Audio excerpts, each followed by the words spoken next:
All right, welcome to CAPECAST. We're filling out the rectangle tonight. Look at that. I'm here with Brandon and Ryan and Tony. Oh boy, we've got Al on CAPECAST. This is very much an experiment, guys. It's like letting the devil into the church. I don't think Al's showed up in the chat on a few CAPECAST episodes, and actually, I'm a supporter. Do a little rogue jump in at one point. Oh yeah, that was fun. Months ago. That was fun. But probably not featured on an episode since Boba Fett. Oh no, Mandalorian. Probably. Season 2. Yeah, there is. For good reason, and we'll find that out later tonight. Let's just put it this way: lawyers were involved. That is. so it's Tony's here though. Yes, that makes up for it. We've got Tony from his debut appearance on CAPECAST. Basement Blues. This is the first time you've been on CAPECAST. Yep, out of the chat and into the live stream. Nice, nice. Tony, go ahead and plug your stuff so we make sure that we let all the people know where to find you before they start crying. Yep. So before Al drives everybody away. You can find me on my YouTube channel under Basement Blues. I like to collect physical media, as you can tell from the back. And I do enjoy superhero movies, or as Al likes to call them, underwear movies. Yes. And let's see what else. You can find me on Twitter, and you can find me on Instagram and on TikTok. Nice. And for us, the usual drill, hit the subscribe button here on YouTube and notification bell so you can stay up to date on all the videos we are putting out. We are on Twitter at CAPECAST Show. We're always talking all things geek there. And we have a Patreon. It's patreon.com/CiNEMACHiNE. We appreciate all of the support that we get there. Well, yes, we do. Guys, look at Al. He's just cruising over there. I don't have to do anything. This is great. Al must have ate tonight. Yeah, this Al versus last CiNEMAChine episode Al are going to be very different. I was tired from Disney, okay? And Disney flooded now that I'm back here. We don't need to talk about Disney. We talked about it plenty last time. Check out our last episode. For a very, very first 37 minutes. Review. Yeah. Oh, man. Well, we are here tonight to talk about the Batman. And we're going to go, just so everybody knows, we're going to go full spoiler. Spoilers! Just imagine Brandon's face while he recorded that. Spoilers! Yeah. I did like 30 different takes. We'll have to release if you have not watched the Batman, make sure you go and check out our non-spoiler review. And tonight we're just kind of going no holds barred, breaking everything down. So yeah, there you go. Spoilers. Just so you're aware, in case you just pop in. That's right. Look at how prepared you are, Brandon. I love it.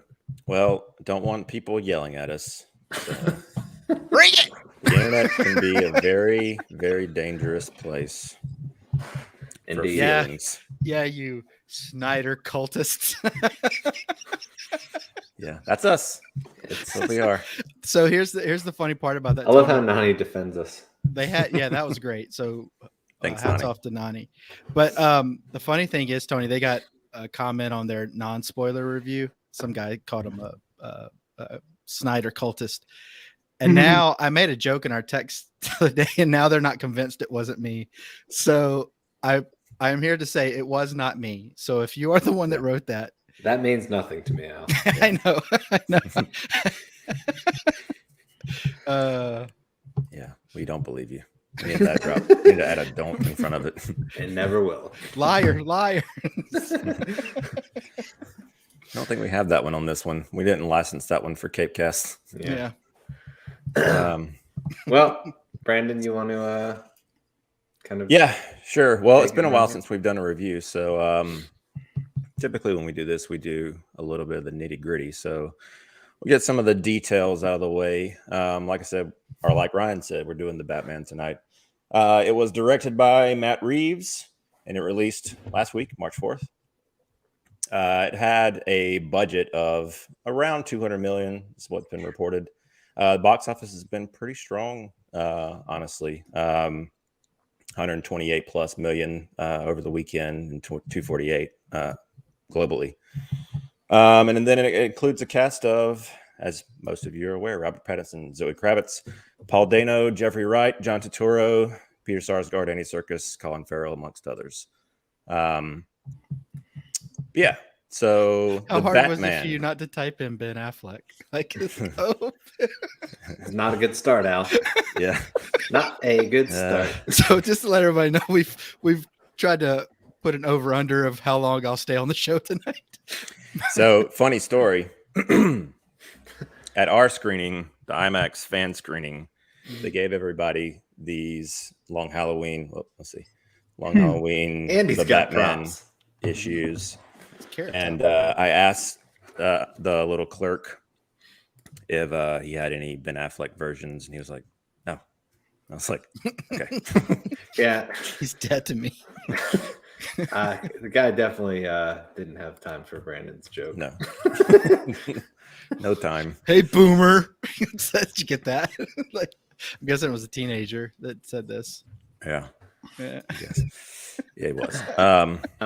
But by the way, those are on eBay. Those are selling for like $40 to $60 already. Are they really? Oh, good. Yeah. Well, Brandon wadded his Philadelphia. That'll get you that Alanis Morissette record. I got 2 copies, so Yeah.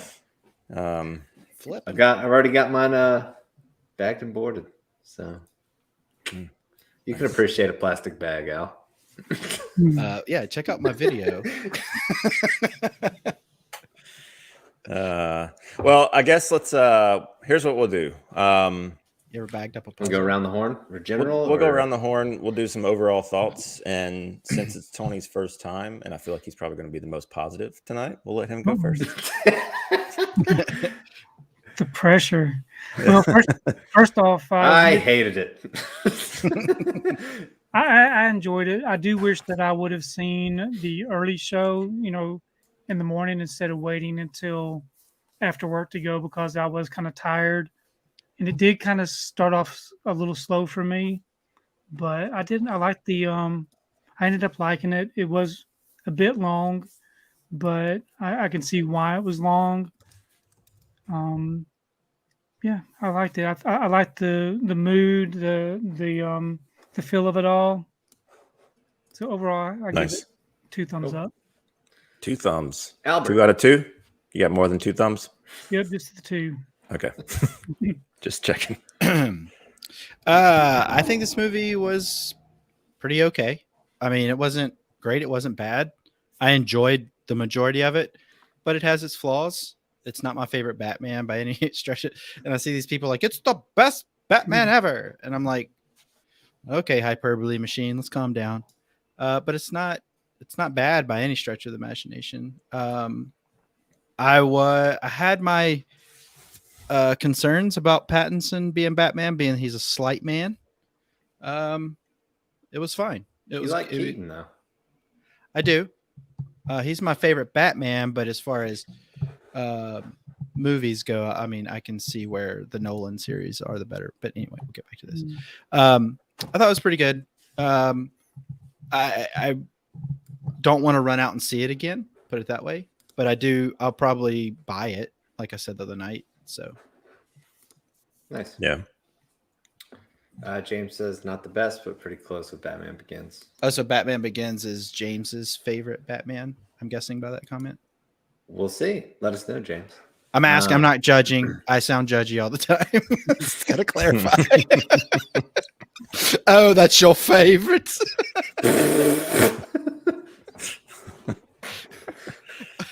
Brandon. Criteria.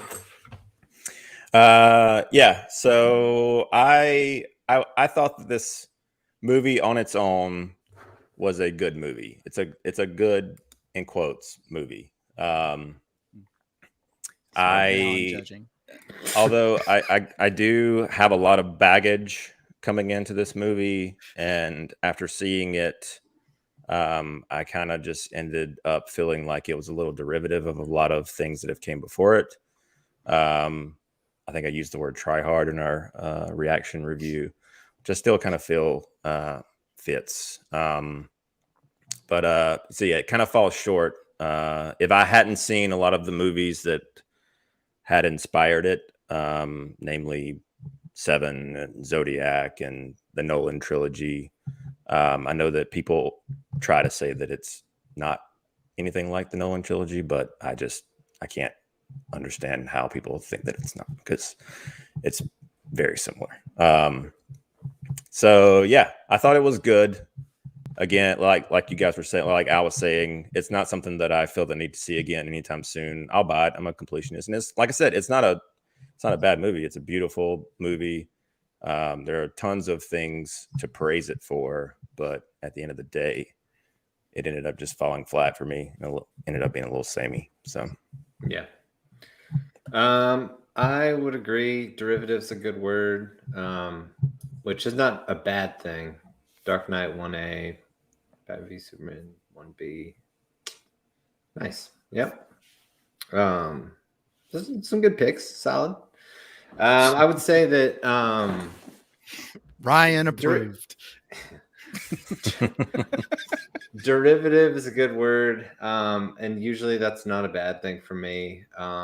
Unfortunately, it was derivative in a way that was not necessarily better than the material that it was referencing.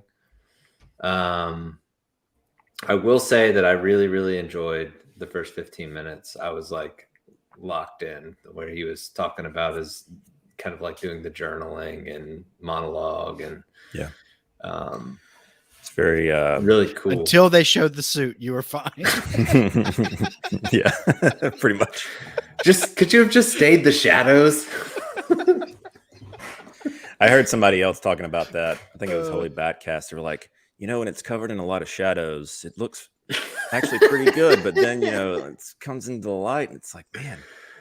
When he comes marching out with the his boots making like a spur sound on the ground. Yeah. But yeah, I mean, look. But that opening, like you were saying, that narration stuff, that gave me some like major Watchmen, Rorschach vibes. I thought you were about to say something totally different. You guys just insane. Man. Gotta finish each other's sentences. Yeah, I gotta remember too, when we talk about this movie, Brandon and I have very high expectations for these films because we like them so much. So, and this is kind of our bread and butter when it comes to like dark, gritty. Right. The show almost shut down last week. Adaptations. That's the thing is, we talked about this as well in our reaction. Is I had zero doubts in my head going into this movie that it was going to deliver on the tone and the performances and cinematography, grittiness, yada yada yada. It did on some of those, but the things that I just knew were going to be a runaway for me, like the performances, especially in the story, just ended up not landing. Yeah, I knew I was going to have issues with the suit. I knew that I wasn't going to be able to get past that because I'd seen it enough in trailers and stills and the like. But I can't believe knowing Matt Reeves' filmography, his sensibilities, and loving pretty much everything that I've seen. I haven't seen everything by him, but everything that I have seen that he's done, I've loved. Mm-hmm. So I just didn't have any doubt that I was going to love this movie despite those little hangups. But it just we before we go into these movies, Brandon and I always kind of like bounce back and forth, kind of what we're expecting beforehand, and we both said the same thing. We were both expecting to walk out of the movie and feel like, wow, that was a great movie. Didn't necessarily feel like a Batman movie. I think, and correct me if I'm wrong here, but did you guys watch this movie like an ex-girlfriend made it and you wanted her to fail? Like you didn't want her to win the breakup, as they say. There was there's certainly, I will totally admit, like Brandon said, there's definitely baggage because like we all know. But I didn't watch it that way. Like I don't ever want to see a movie be bad. Like I'm spending money on it. Yeah. I wouldn't have gotten, I wouldn't have rushed out to try and see it as early as possible and on the biggest screen and pay the most money to see it if I was wanting it to suck. Oh, y'all had to pay. I thought it was like a invite thing or something. Okay, y'all had to pay. We said that because it makes us feel special, but no, we had to pay for our tickets. Tony, what'd you think about the suit? You got your free comic books. That's all that matters, right? Yeah. Right. Well, you're gonna get your money back by I hope selling it so. on eBay. I hope so. Scribble on it. People will think Pattinson autographed it. Right. Tony, what'd you think about the bat suit in this one? Me, I'm sorry. No. I think my internet froze. okay. It was okay. I mean, it wasn't. I mean, I can see what. Uh-oh. We got a Brandon Brandon situation. Ryan- Uh-oh. What? There you go. There you go. Sorry. He's back. That's okay. Brandon's like, No, you're Brandon's like, fine. this is so great. I'm just glad it's not me. It's raining. That's awesome. It's raining. It's raining, Cats yeah. and dogs like crazy out here. So Yeah. I didn't really think very much about the bat suit, to be honest with you. yeah. It wasn't really my focus, but I can see how y'all would think about that. I don't really watch the trailers. I don't really study it as much as y'all do before going into the movie. So I think I definitely had different kind of expectations than what y'all went in, with. Yeah. What was the one thing that stood out like this? I like this movie for you, Tony. For me, Yeah. I guess just having a new Batman movie, just something different, a different take on it. It definitely wasn't the Justice League. I know the Snyderverse and all that. It was different. It was dark. It was more gritty to me. But I liked it. Giant Pollock's a Colin Farrell fan. Yeah. I'll agree. I mean, I thought he was one of the stronger parts. He's one of those that I felt as I was watching it, there were some reaching moments with his acting, but as I've kind of thought about the movie more, I am interested in watching his performance again. So his one's kind of stuck with me. Well, I think the makeup was absurd, by the way. That was crazy. I was at movie club the other night and I was telling them I saw the Batman and suggesting that they see it at least once, Sure. like it's worth seeing. And and they were like, who's in it? And I started going down the cast. So like, who's he in the movie? And I said, Penguin. They're like, how? Kind of like how everybody was when they cast him. Yeah. And I just did a quick Google search and showed them. They were like, what? So it intrigued them more. Yeah. Didn't look anything like him. True. Yeah. No, and the and his accent and everything. I mean, like he just I thought he did. Character. Yeah, and the prosthetics, they moved really well with his face too. That's always something that bugs me when like they move and like a whole cheek. Like yeah. You can't get past like, and I'm glad they didn't try to do like digital makeup or anything. I always think of The Irishman, how they try to de-age and such, and I have a feeling they're going to start trying to do that.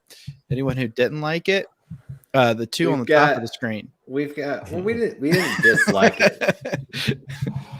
It was very, very average for me. What is on it? First screening. It's definitely not a bad movie. Yeah. Did you see this one? Colin Farrell was good as Tony Soprano. I can see the take it easy, inspiration there. sweetheart. Hey.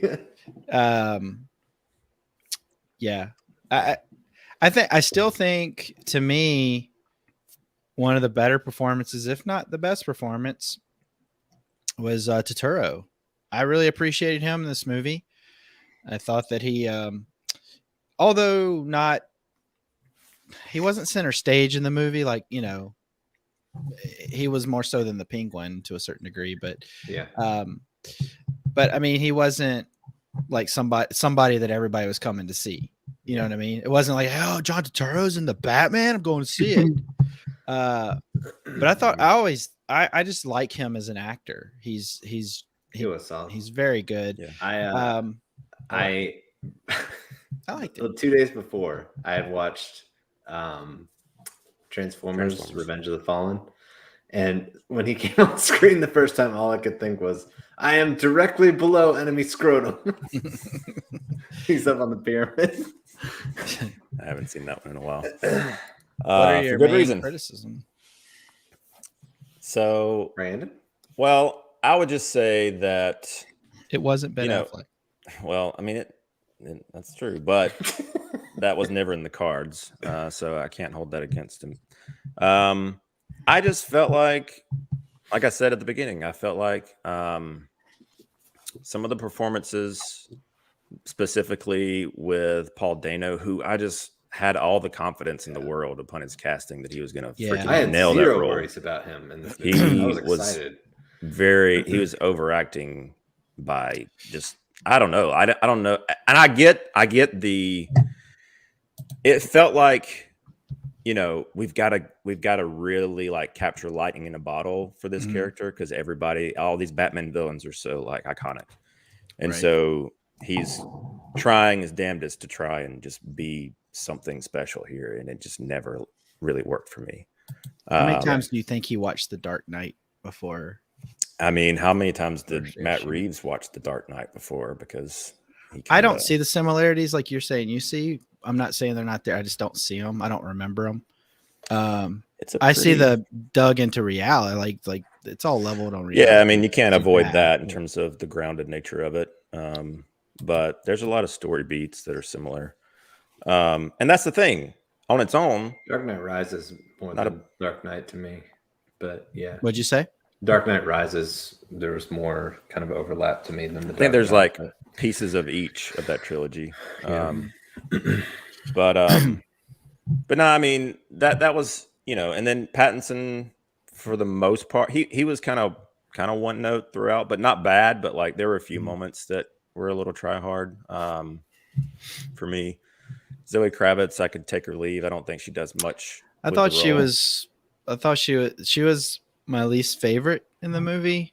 Nothing against her. I just think that so many that have come before her have done a much better job. And even the Anne Hathaway, like the subtle version of Catwoman, thought that was even better. And I think that character's a little bit tired right now. Like I would like to see them do something different with her. Yeah. Well, it's like, oh, go ahead, Tony. Sorry. No, I agree with that. I think they should have done something different.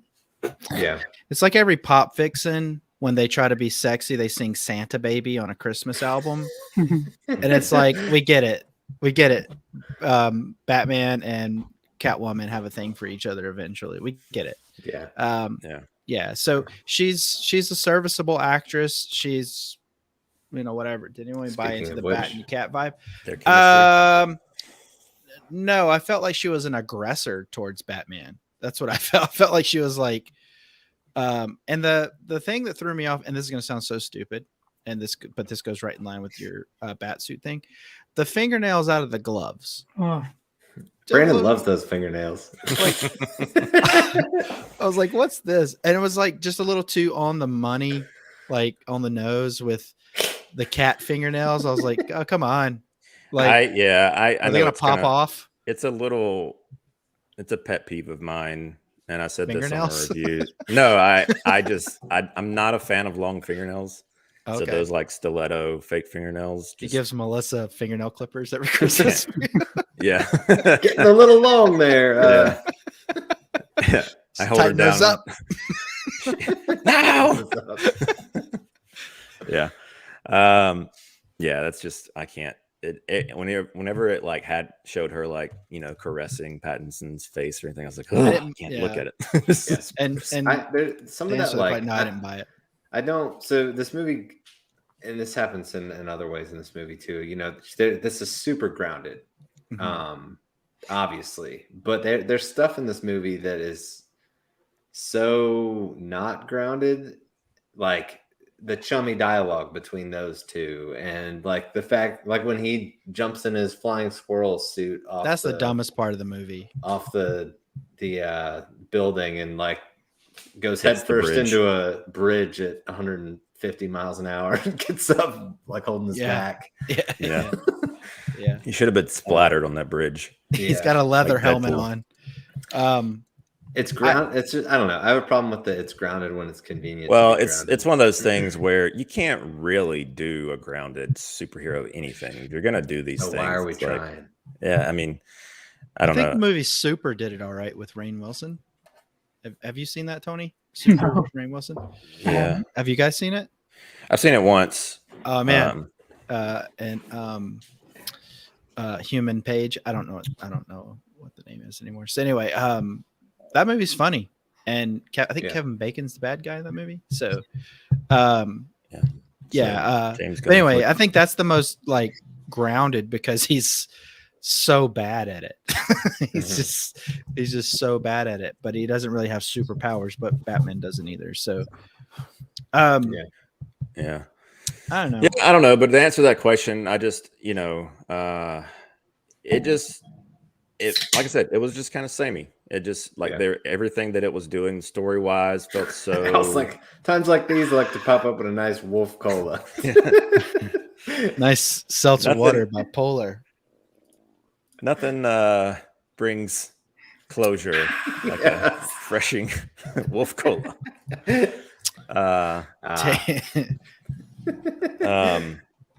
But yeah, like if you've seen Zodiac, if you've seen Seven, like this movie is very much aping those movies, and unfortunately, those movies just do it so much better.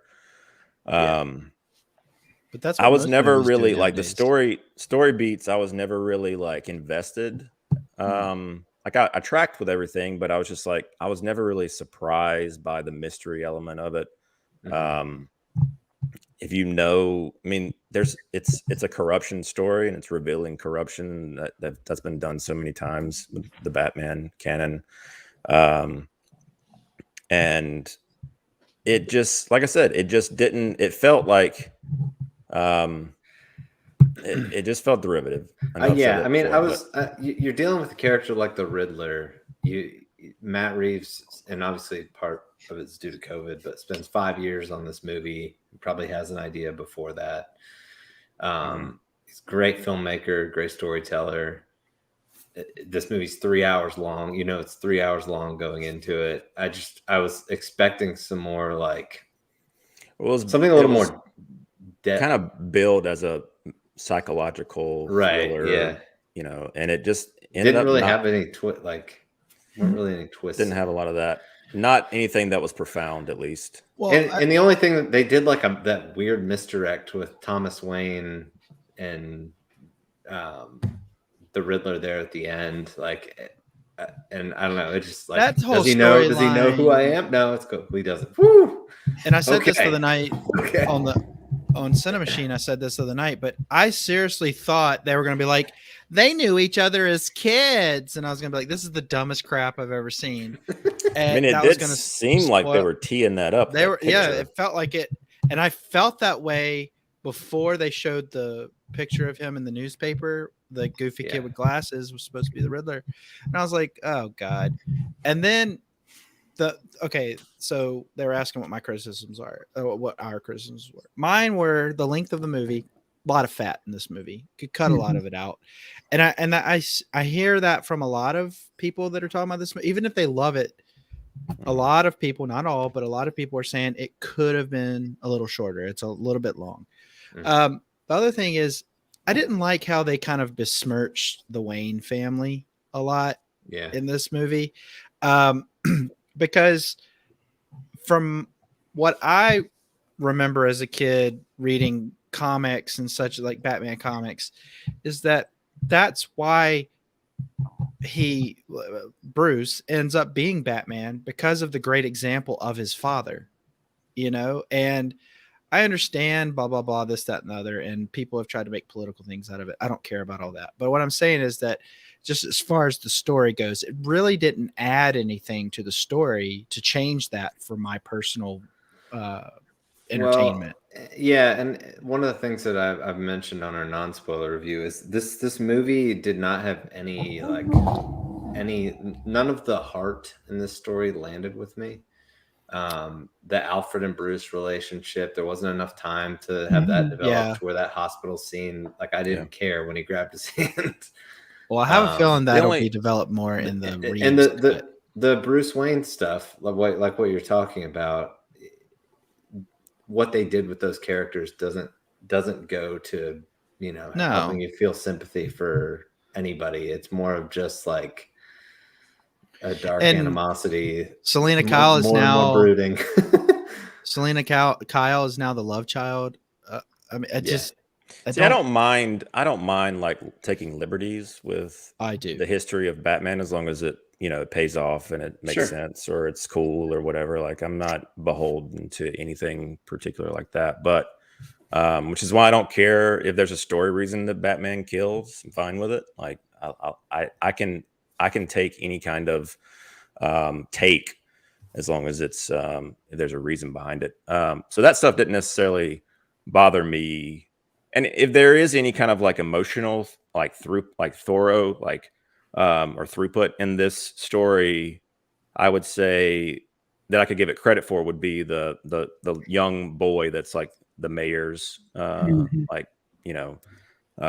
he's his son, and those little like small moments that he has, they're not like in your face, they're kind of subtle. I like those moments. And I heard somebody talking about how that was kind of an indirect way of them referencing the Crime Alley stuff without having to show Crime Alley again. The thing for me, like, I don't know, this character is so ripe for like some really cool emotional arcs. And I just felt like this, like, yeah, I agree with you. Those, crime scene shots of him kind of seeing the kid there and whatnot. Like, that's good stuff. It's just not like, and I like at the end that he reaches out for the kid at the end, like instead of the mayor or the mayor to be or the mayor elect or whatever.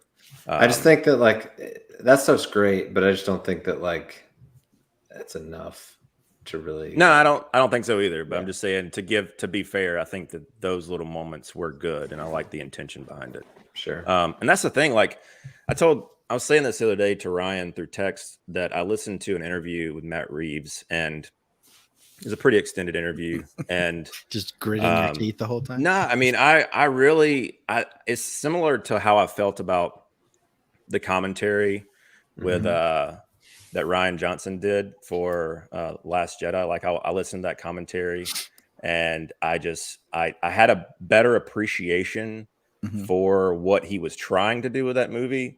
But at the end of the day, still didn't like the take. Similar thoughts with Matt Reeves. Like I love his passion for it and his reasoning behind it. But still, at the end of the day, I didn't completely. Mr. Shire. Hey. Well, hello. How's it going, What's up, fella? How are you? Good. How are you guys? Al. This is Al. Tony. Hi. I'm the guy that ruins shows. How's it going? Yeah. Al's the. I'm zeroed in on Tony's display behind him. It's, man, it's a that's work of not art. even the whole thing. It's like I feel like I'm at a Blockbuster. Like I just want to do He does so have much more, memberships. too. Yeah. He does have membership cards you can get there. So What that tells me is that Tony watches nothing, because anytime I try to find a movie to watch and you have that many selections, you always end up just looking and never watching anything. Well, he's also got Tony watches a multiples and movie every multiples day. of Every day. Tony watches a movie every single day. That's On his channel. Yeah. Paul in the house. There we go. Yeah. So welcome, Paul. It's we're good to see you, man. We're just diving into this thing. So you can jump in, but would love to get kind of your general thoughts on the movie itself. When we're full spoilers, the Batman. Did you say spoilers or no spoilers? Oh yeah, full We're all spoilers. in. Full spoilers. Okay, good. Yeah. We've got a warning up on the screen, so you're good. Okay, good. Yeah. I mean, I figure after, honestly, like for a movie like The Batman, spoilers should be expected within 24 hours of its Right. I mean, this isn't like some indie flick. Like, hey man, don't ruin the ending. It's like, it's Batman, dude. Come on. Right. So for me, I think you guys had chimed in that you felt similarly. I felt that there was a lot to love with The Batman, but I didn't love it on the whole. I thought that there were moments of brilliance and that there was a lot of kind of head scratching going on. And I felt it was more convoluted than it needed to be as it related to the final big reveal. You know what I'm saying? Like, let's look at 7. Let's look at the inspiration for the Batman. Okay. It's very obvious that 7 is a tremendous influence on the film. By the time you get to the end of 7, the intensity is so ratcheted up, and you really are expecting something like, holy, like this is going to be a crazy reveal. And it is. I mean, it delivers. You know, they don't even show it, but you know there's a head in a box. It's legendary at this point. Of a woman who was murdered, this innocent woman that was murdered that had, you know, was pregnant with the cop's child. I mean, sorry for anybody that hasn't seen Seven, but you're well past the spoiler time there. Put that logo up there. But that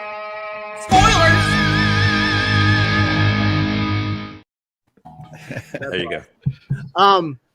But I mean, that kind of reveal is like heart stopping. I remember I saw Seven with my brother in the theater, and we left the theater. I remember we were sitting in the car waiting for it to warm up. We were just sitting there like dead silent, like, you know, like we had just witnessed a crime.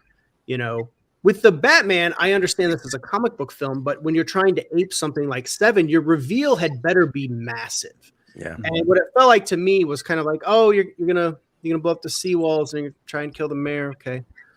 It just wasn't surprising. It wasn't like, oh man, this is getting intense. Yeah. So, and I felt weird with like something like The Dark Knight, where, and I think that's because the stakes had been set. In The Dark Knight, spoilers again, you know, they kill off Rachel, you know, and you're like, whoa, they're not playing around. Yeah. I never got that they're not playing around with the Batman. You know what I'm saying? The tension and the suspense, the music, the visuals are all built to that. But by the time we got to the actual reveal, it hadn't been earned. And I wasn't like spooked that something horrible would truly happen. So I think in that way, like the accolades being thrown at the Batman being like, oh, it's just this masterful piece of work. I'm like, there's masterful things in it, but I don't know about on the whole, if this is like a fully earned, like masterwork in that sense. Yeah. And I would say technically this movie is phenomenal. Like For sure. top to bottom. Yeah. It's just, Who it's could the argue story that? thing. Yeah. Yeah. I would say the biggest, I'd say, problem with the movie is the third act in general. Yeah. Because the third act just falls, the whole movie just falls apart for me because like when the vans explode, there was no leading up to that. There was no like, you know, and if we want to compare apples and oranges, whatever, but The Dark Knight, you know what the Joker's do. You see him in front of the big pile of money, you know, he's making all these plans, so on and so forth. You know, the Riddler's doing something in this movie, but there's no any kind of foreshadowing whatsoever as to what that might be. And then you're just like, okay, he could have just taken credit for those vans. We didn't see anything that led up to that. And then it was like the whole thing in the stadium with the people dressed up like the Riddler, his followers. I felt like the scale of the third act didn't fit with the rest of the movie. Like it felt it rushed. just all of a sudden things just like escalated. Yeah. Like, there was no like there wasn't any build up to that.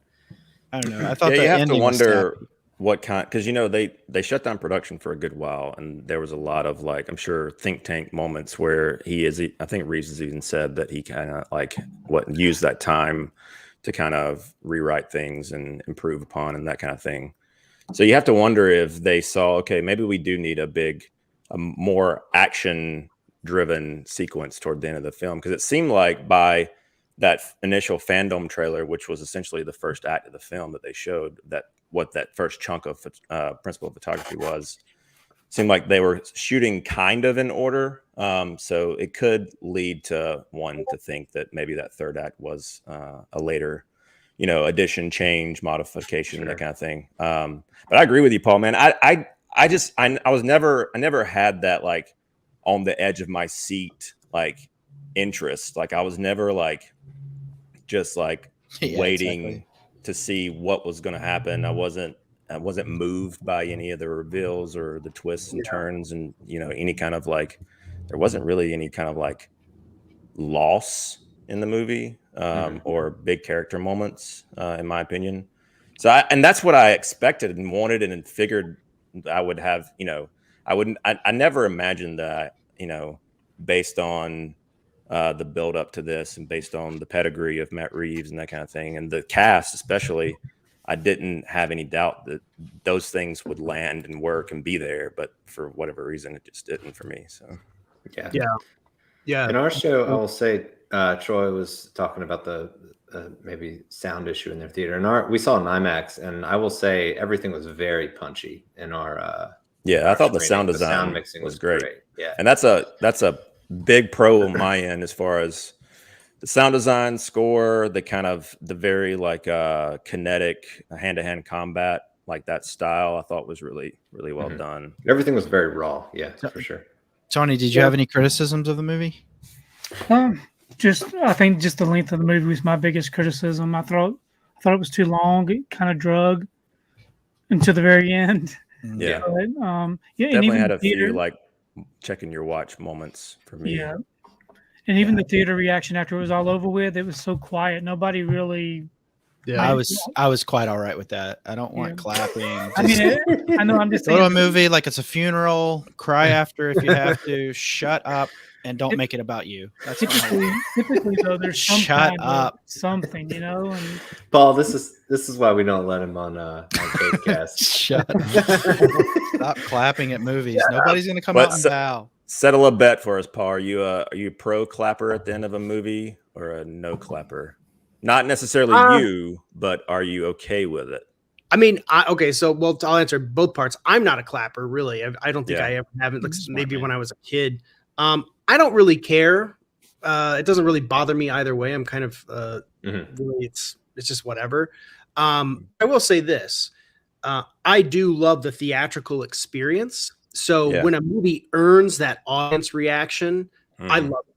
So like, you have like an Avengers Endgame style moment or something like that. Sure. I mean, I get goosebumps. I love that shit. Like that is like No Way Home. Yeah.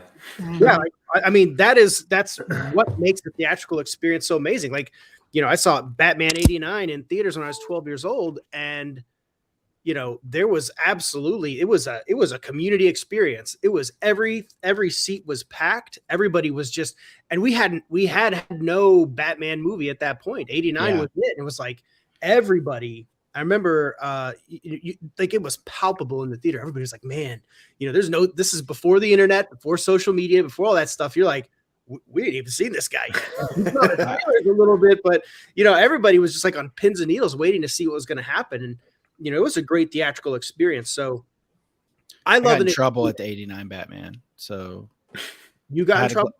I was a kid during '89 Batman, and I had a glow in the dark Batman shirt. And this guy was like, "Turn your shirt off." I was with my mom. She bought it for the shirt for me at JCPenney right before we went to the movie. And I was amped. So. Did you try and squeeze into that shirt for this showing of the Batman? Yeah, it got on one arm and I was done. Yeah, I agree with you. I love a good like crowd experience. If it's like, if it's not just somebody like trying to be seen or heard, like, hey, I get that reference. I want everybody to know it. I'm not those are obnoxious. God, but I mean, even like one of my favorite theatrical experiences, period, is The Dark Knight, and that opening sequence in IMAX. Oh yeah, very first shot, there was like an audible gasp in the entire auditorium, and it was just like those type of things are worth. I enjoy that communal experience. So absolutely. Yeah. I'm different. Nice way to put it out. James wore a CSJL hoodie. Nice. Represent. And then you popped it as you went out. Did you do that? You guys were talking about the the fight sequences, and there's been a lot of discussion about how they were really brutal and really like like bone crunching. I saw somebody had posted earlier that that seemed like the crunch was kind of out of it that was in the trailer, and that is certainly possible. But I said this before. I still believe that the best Batman action sequence put to film thus far is still from Batman v Superman with the warehouse scene. Everybody say it together. I recently I believe you. I mean, it truly encapsulates Batman from the comics. It encapsulates the best version of him in live action. And every time I see that sequence, I just lament the fact that Zack Snyder didn't just do a solo Batman movie before he did BVS, because man, I would have killed. There's so much imagery in that movie, Batman imagery, that's just ripped out of a comic book page. I mean, literally, like Dark Knight Returns, the lightning strike, like, the fight choreography, in my opinion, is just far superior. I felt like honestly, the Batman was very much like Dark Knight. And I watched the Dark Knight in the last week. I saw the Batman twice. I got to do my due diligence, I don't see how anybody can say, "Oh, I saw the Batman. It's the greatest Batman movie of all time." It's like, you've seen it once, dude. Right? Come on, calm down. I know you got the new Batman smell, and everybody's excited, but just give it maybe think about it before you let it marinate. Yeah. I am not a Zack Snyder person, and I do believe. I'll say this: I do believe there are people that got so tired of the Zack Snyder stuff that are just saying they love this movie because the people that went against the Zack Snyder stuff. I am not one of those people. I'm saying that I think that's silly just as much as some of that stuff was, like, just the audience I'm talking about was a little bit silly, but it's just, I think hyperbole gets clicks, and that's why people have to go off the, I mean, there were so many thumbnails that said best Batman ever. And it's like, calm down. Okay. It's not even close to the best Batman ever. And I'm sure that, that's up for debate by everybody on this panel here. But the thing is that everybody has a favorite actual person that played Batman. Then they have, like, these guys up here, favorite bat suit, and then the worst bat suit was this, I guess. I don't know, but maybe nipples. But then they just like people in general, like, I have a favorite Batmobile and stuff, and people try to Frankenstein that. It's just, I don't know. To me, this was more rooted in reality. That's why I liked it more. I'm not a big, like I said on our show the other night, it all depends on the villain. This villain was a little weak for me, but the villains in Zack Snyder stuff was just so unbelievable. I was just like, I can't even get into this. I didn't feel like a threat because it was computer pixels. So I just didn't like it. It was just not my thing.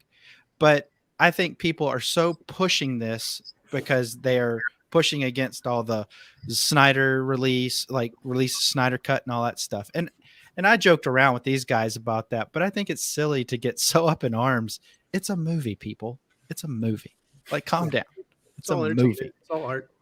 And I think everybody's entitled to, absolutely. I said too, I would never hold anybody against, hey, how dare you like the Batman or it's right. I think it's a little premature for some people, but hey, some people feel that, and that's great.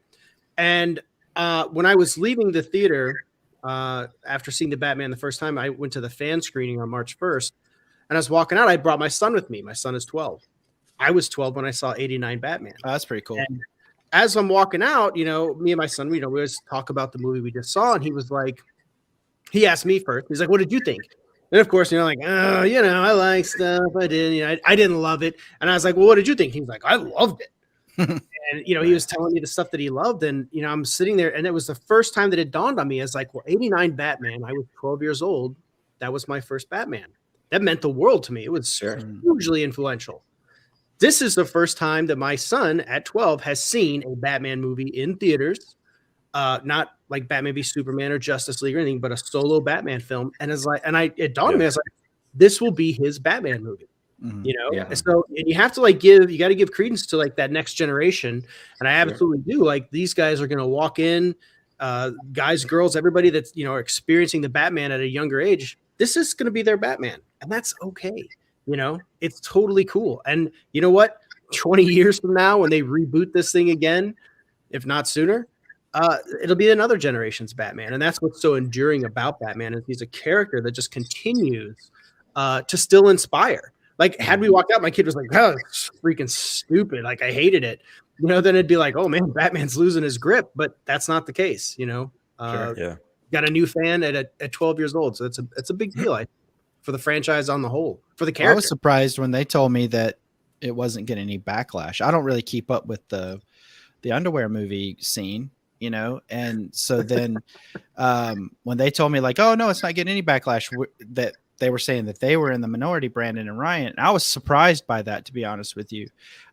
Just from fresh out of seeing the movie, I got to our show 10 minutes before we were supposed to go live last week from seeing the movie. So I hadn't heard anything, didn't listen to anything. So when they told me that, I was really surprised. And I'm still a little bit surprised at how much people are just kind of falling at the grail of this movie so quickly, like you're saying. So I'm a little bit surprised by that. Yeah. Not because of anything in the movie, but just Sure. because so many people, it seems like the same people were falling at the grill of Zack Snyder just recently. And so they I guess quickly, or maybe people have enough room in their life for both. I don't know.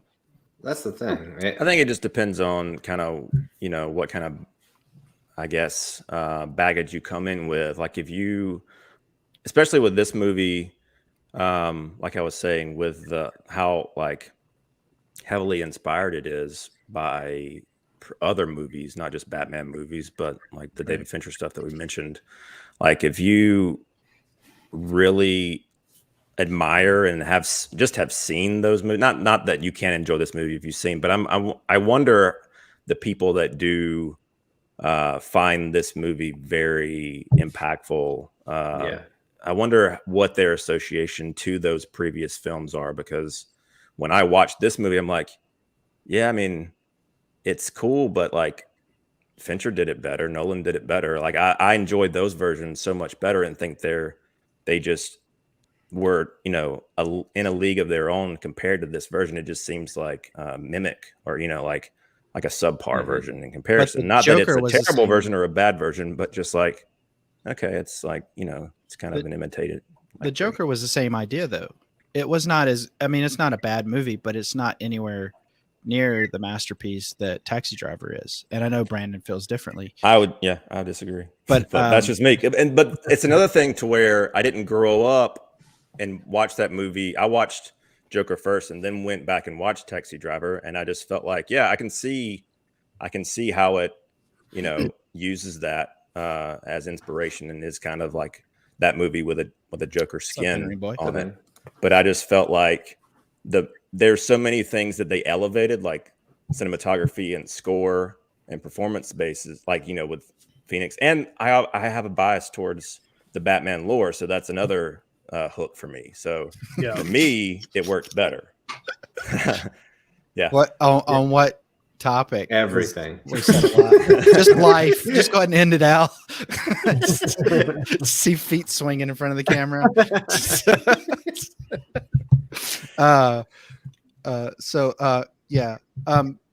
Okay. Yeah, that is cool though. I mean, I totally see your point, Paul, with like talking about your son, like this being such a like, it's like he's 12 years old, so that's a very formidable age, and so absolutely things are going to hit him now that are going to kind of resonate forever. That's going to be his version of whatever it is. So I was 8 when I saw RoboCop in theaters. So I mean, I'm seeing it more and more with him now. I use him as kind of this as a basis a lot of times, because I'm very curious, like, what is he into? Why is he into it? And I'm not going to be 12 again, so it's too late for me. Sure. I'm just an old asshole at this point that just likes some stuff better than others. But for him, I just find it fascinating to see what kids gravitate towards. And he's going to be 13 soon, and it's like, man, this is the age, as you said, where things really start to take shape, and you're going to start formulating like, no, this is the best version of this, because he'll see reboots of stuff that are freshly debuted in his time frame, in his age. Like he loved Dune. Like Dune was like he loved it. Like I think he saw like 4 or 5 times. He saw it more times in the theater than I did. I found that compelling. I found that interesting, and I had a feeling too when it was coming out. I was like, I really think younger kids are going to respond to this, because you have younger actors, you have people that are closer to their age range, and we're getting further and further away from that in terms of relatability. And I think that that's going to continue to happen. So it's the same thing with Batman. Here you have a much younger Batman. He's not that young, but he's 30s, and he looks younger. Pattinson looks like a younger man. I think you're going to see more and more of that with a lot of properties as they continue to reboot. You're going to see this next generation with their own sensibilities, with their own kind of like social stature and social influence, is going to have a tremendous effect on these properties going forward. And you'll see them change a little bit as that continues. So it's interesting to watch. It's very interesting to watch. So that's a good question. It kind of ties into what you were saying. That's all I'm saying. Yeah. Well, what did you guys think of that seemingly Joker scene? It's a little silly for me. It felt a little. I read somewhere that there was a second scene filmed that was Yep. plugged into the middle Yeah. of the movie, and God, Yeah, I wish Batman that scene goes- would have been in there. Yeah, Batman goes to visit him. Goes to visit Joker early on. It would. To I just. get advice. It's like supposed to be like a Hannibal Lecter kind of thing, and show that they have a history already within that first 2 years of him being Batman. So That would have been. That would have made this Mhm. that scene feel so much more organic than it Yeah. did at the end. Because as it stands, it really feels like a end credit scene. That's Yeah, Yeah. it really the does. actual, end of the movie It instead of Yeah, the after credit, the post credit scene was a little silly, but I get it.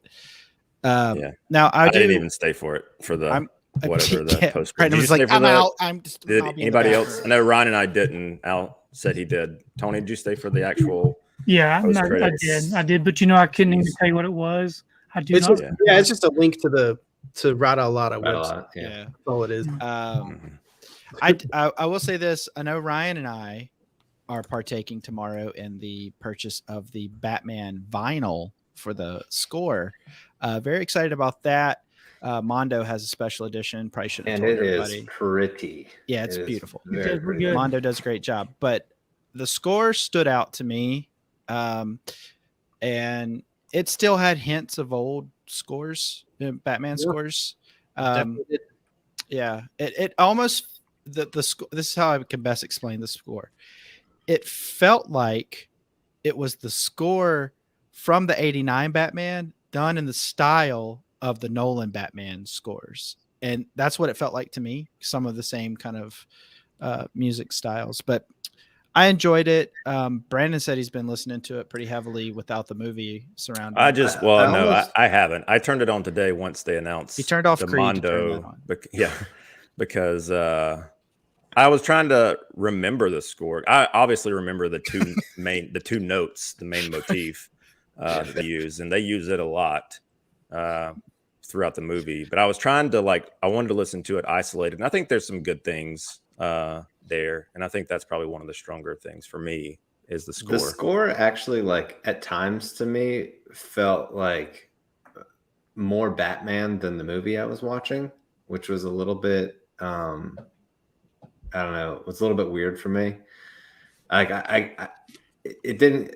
I mean, I understand the whole best detective in the world, original Batman comics, but for me, growing up, when I grew up reading Batman comics, when I grew up, Batman's he's a lot less grounded than the original Batman.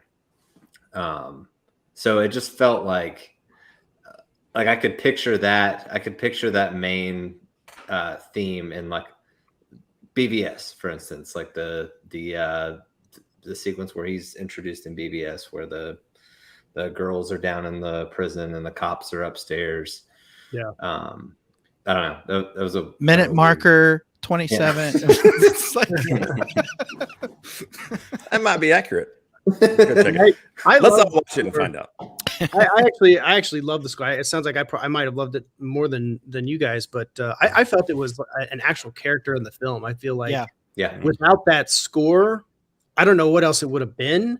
But Mhm. man, I honestly feel like Giacchino knocked it out of the park. I think the score is better than the movie. Honestly, I would agree. And I'll maybe, agree Ryan, with that kind of goes with what you're saying, is that I feel like it could stand. You could open a Batman comic right now and listen to that score Right. while you're reading it, and really kind of get those vibes. I think I love the theme. I think it's a great theme because, just as Alan said, I think that it has. I remember I listened to it prior to seeing the movie. I downloaded it, listened to the whole thing. I was like, I like to do that sometimes and just kind of get it in my head. And I was like, man, there's some great shit in here. This is some really good stuff.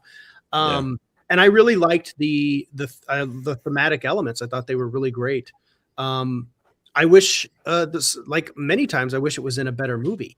Which isn't to say, again, I don't want it to make it sound like The Batman is a bad movie. It's not a bad movie. It's a very good movie. It's just not the greatest Batman movie made, in my opinion. It's So, middling. Yeah. but the score is amazing. And I whatever Reeves does next, whatever sequel he does, I hope that they continue up with with those same thematic elements. And then whatever, I'm sure if they use Joker or Court of Owls or whatever, I would love to see what Giacchino does to kind of amplify those and give them their own themes. I'm all in for. The Court of Owls thing is I agree with interesting. this. Yeah. Yeah, the Yeah, I Nirvana agree. song. I think that was a bit much. I agree with that because I felt like Reeves it could have wrote ended with the movie- trailer. Yeah. Reeves wrote the movie listening to that song, and then he must have been like, "Oh, I'm just going to put the actual song in there." It kind of took me out of it because you're trying to ground everything in reality. It's like, hey, here's a Nirvana song too. You're like, Yeah. all right, Yeah. calm down. It worked great for the trailer. I agree. just Yeah, the trailer was didn't- great, but then it was in the movie twice. Yeah. exactly. Right. Yeah, I That'd be agree. enough of that. Paul? I don't think I've seen or heard your thoughts on the actual suit itself. Ryan and I have our own. We're very vocal about our thoughts on it, but Loved it. I guess I'm mixed on the suit. I don't really love it or hate it. I guess I'll tell you this, like, now maybe you'll disagree with me because I know you like the really grounded approach here. Mhm. Here's just a fact. I've been reading Batman comics for 35 years. Yeah. Like going to the comic shop, buying new issues, reading Batman comics for 35 years. What that says about me, it doesn't matter, whatever. Bottom line is I've seen all the costume changes throughout the comics. And then in 89, they're like, holy shit, it's all black suit. What's going on? This is totally different. So I've seen kind of like all the different variations. And I feel like this is the absolute most stripped down version we've gotten. You know, almost the kind of the equivalent of Spider-Man's first outfit when he's like piecing together prototype. and goggles on. Yeah, very prototype-ish. Yeah.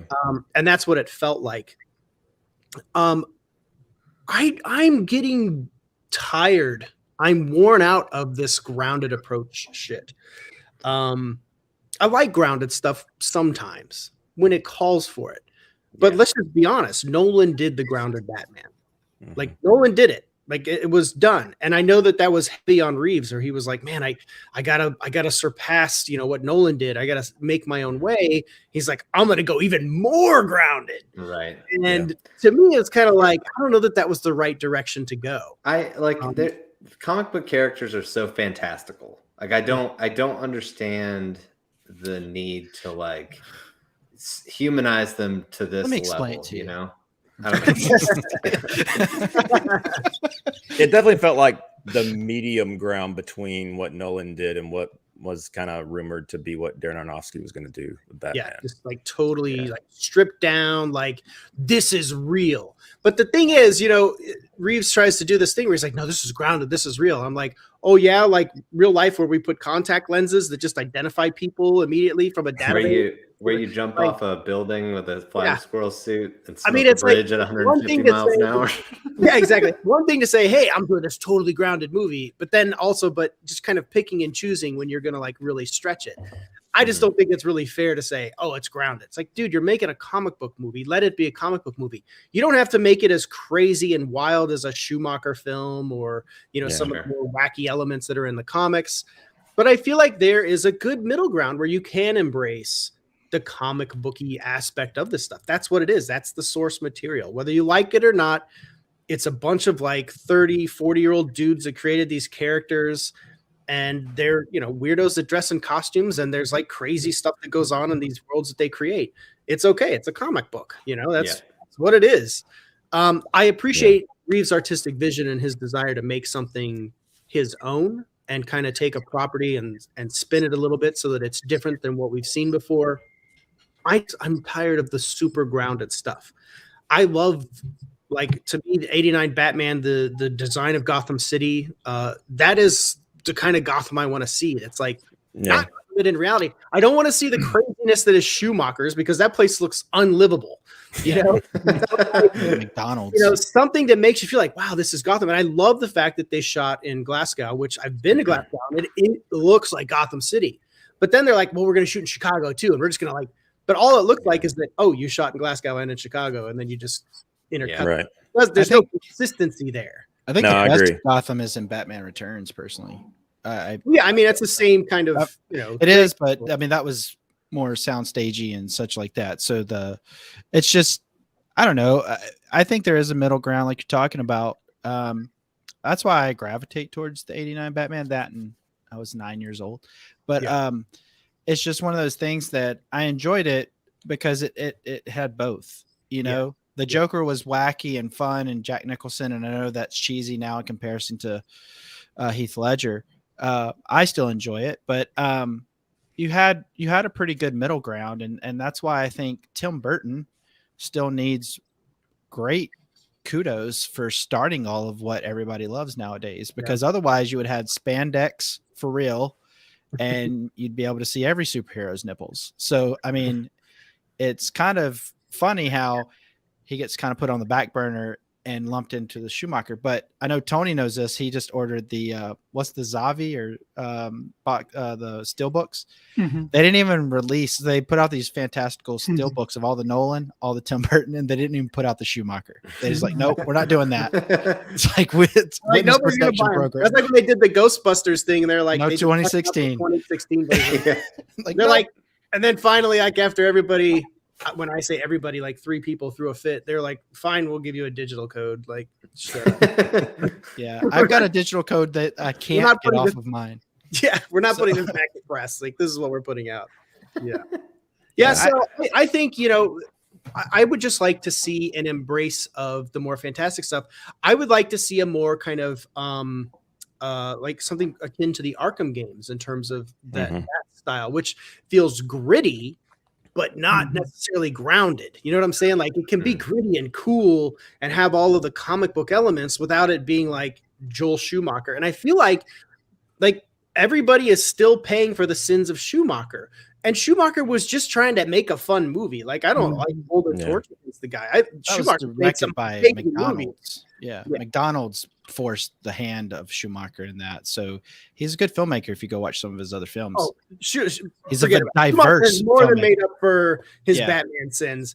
But I feel like, you know, Warner Brothers is still kind of like paying for that, and they're making other filmmakers pay for it. Like, oh, we don't want any nipples. Like, dude, we don't have to have nipples, but this is a comic book, all right? Like, it's gonna be a little wild. Like, I don't want to start watching Batman crime movies that are skinned in Batman. Like, I want to watch a Batman movie. You know, to your point, Paul. One of the things that took me out of this is, I know everybody wants the superheroes to have potty mouths. I get that. I get it. What's his name? Deadpool, whatever his name is. He did it, so we got to do it. I get it. So they peppered in, oh, this is going to sound rough and cool, but it sounds forced. It sounds like an adult writing for a teenager when they try to like sound hip and cool and come up with stupid band names for like sitcoms. And that's what it sounds like to me. And I hate the fact that all of these movies that are meant for children, and ultimately these characters were meant for younger audiences, not children, but younger audiences. They're almost unapproachable for them at this point, because some parents don't want their kids going in, just laced in the potty mouth. And so that's one thing that takes me out of it a little bit. I know I'm in the minority in that. I'm an old fuddy-duddy. I get it. But you did just say fuddy-duddy. Hey, look, I'm going to go and listen to my big band albums later. So, but no, that's one thing I hope that they get back to, as far as like the potty mouth. There we go, Alan. Language. As far as comic book movies go, I would like for them to find that middle ground to where, you know, you took your 12-year-old son. My dad took me to see RoboCop when I was 8, and it was not rated R. It was rated NC-17 or whatever the thing was at the time. And it's gory as crap. So I can't say anything. I'm not saying anything about that. But what I am saying is that I hope that more families can go see these movies together. More parents with younger children can go see these movies and not have to be so cautious of what might be in the movie sexually. That's why you've got DC League of Super Pets coming out. Yeah, like for that demo. You also can, I mean, you can also like create more content. And there's a lot more coming. Yep. Yeah, for sure. Yeah, they're gonna vomit everything they've got. Now they have this. They actually have a foot in the door now. So hey, we got something right. So, well, kind of going. to Ryan's point, I think there's a good amount of content on the way that I think will appeal to, families on the whole. I think Aquaman 2 will definitely be more family oriented. I think Black Adam will be, I think as much tough talk as Dwayne Johnson puts out, like Black Adam is going to be, it'll be a fine superhero movie. Like I thought Shazam was a good mix. Yeah, Shazam. Again, the movies like that, I think they'll be good. And Sonic the Hedgehog, like that. So, well, it's kind of to your point, Paul. Like talking about wanting to see something in like the Arkham game style. Yeah, that's what was so exciting about the prospect of the Affleck and Maniello Deathstroke movie. Like that was something that we hadn't seen.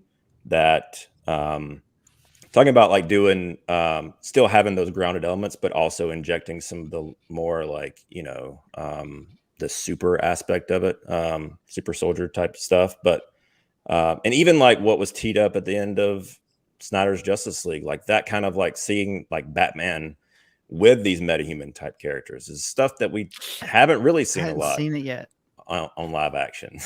It's okay. Yeah. Spoiler warning. But it's on screen, and that goes back to with all the stuff that's coming out and everybody getting a little piece of, you have your every different little outlet's gonna get something. Ryan and I are just sitting here like, well, where's the thing just that like one little thing, maybe just like we want the just give us the one thing, please. Well, I mean, you are technically, we still have 2 more Batman in 2022. We still have Affleck will be back in the Flash. Keaton will be in the Flash. Keaton will be in Batgirl. I'm excited. I'm actually getting more excited for Batgirl, where I had no excitement with the prospect of him, and then potentially looking into his journey after Batman Returns, potentially because they said that a Robin showed up, that there was a Robin, and that's kind of building out that corner of the DCEU with, potentially with characters that we've been wanting to see. I think the tone is going to be everything with that. So Batgirl is something where I'm concerned is going to be a little too light and fluffy, a little too CW. That's I fear that. I definitely fear that. I don't want to see. Yeah, I mean, I know we're not allowed to say it's not for me anymore, but it's probably not for me if that's the way it's going to be. In like I say it all the time. I get crap just piled on top of me. Yeah. Well, that's the thing. Ryan and I have mentioned this multiple times. Is I should be over the moon ecstatic that Keaton's coming back as Batman, but I just see it as the studio being like, all right, we get Affleck, we're gonna like let him bow out. We're gonna bring in Keaton because we know everybody loves Keaton and everybody has a lot of nostalgia for that character, and I do love that character, but I don't see it as an organic solution. I see it feels as like kind of DC or Warner DC. They're very like you look at Marvel with No Way Home, like they make these like multiverse decisions from like an offensive standpoint, and it feels like DC's like very defensive. Like, all right, what's worked in the past? We need a win. What can we do? Just throw everything it's the same reason they got Danny Elfman to score Justice League and inject all these old themes that have nothing to do with this universe at all. Yeah. That's another thing I'm not a fan of, and I know I'm in the minority, whatever. The multiverse and all the universes, just like, let's have one narrative. I mean, let's, make something good that makes sense, and we'll be fine. I know I'm in the minority. I'm fine with that. But I don't see a problem with wanting that. I see the problem coming where it stacks up trying to tie it together narratively, where you just need that button, just like multiverse, because I know it's an easy solution sometimes, a little too easy, but sometimes it really is. I think will be the thing needed in order to continue a narrative. And if you look at just again, I've been reading comics for 35 years. How many times have they reset, rebooted, created a new universe, or just jumped characters in and out because it gets so convoluted? It's at a point where they're like, dude, what are we going to do here? Like, we've written ourselves into a corner. And you got to keep in mind too, with comics, is you have different writers that come on and do 5-issue, 8-issue, 12-issue, 30-issue arc. But then another writer comes in and he's like, okay, don't like that. Let's change that. We're not, and then the next guy comes in after that, and after that, and after that. And then it's like, dude, how old is Batman again? You know, you just keep jumping around. I'm like, this guy's got to be like 150 at this point, you know, in terms of like the way the characters have been written, you know. Sure. You know, like when Scott Snyder rebooted with New 52, and it's like, oh, he's a younger Batman. I'm like, well, how young are we talking? Right. Because you're saying that his history still exists, but he's like, it gets so messy. I feel like multiverse was inevitable. Mm-hmm. And even though I agree with Al to a certain degree, like, you know, it would be nice if we just had a clear narrative. I just don't think it's possible, you know? So Not I just with DC. try and look at it. Not with the mess they've built themselves. I think this is a matter of too many corporate cooks in the kitchen and too a lot many of envy egos. And Warner when Brothers, they're in sure. as Yeah. well, just wanting to get that Marvel success. I have a question for Ryan and Brandon. Would you rather watch this?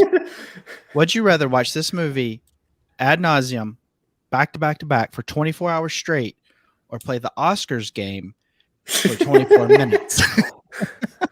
Watch this movie back to back, because that's at least partly enjoyable. Yeah. Yeah. I think All right. Well, I mean, I think for the most part, we all kind of gave overall dived into all our thoughts.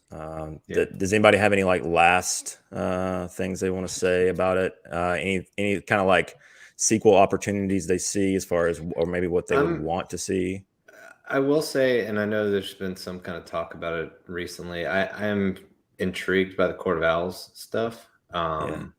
That's just been it's a relatively new thing, but it's something that's like from the gate super resonated with me. Yeah.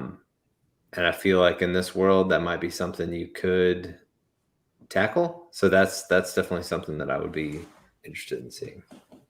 I think my takeaway from the Batman, I enjoyed it.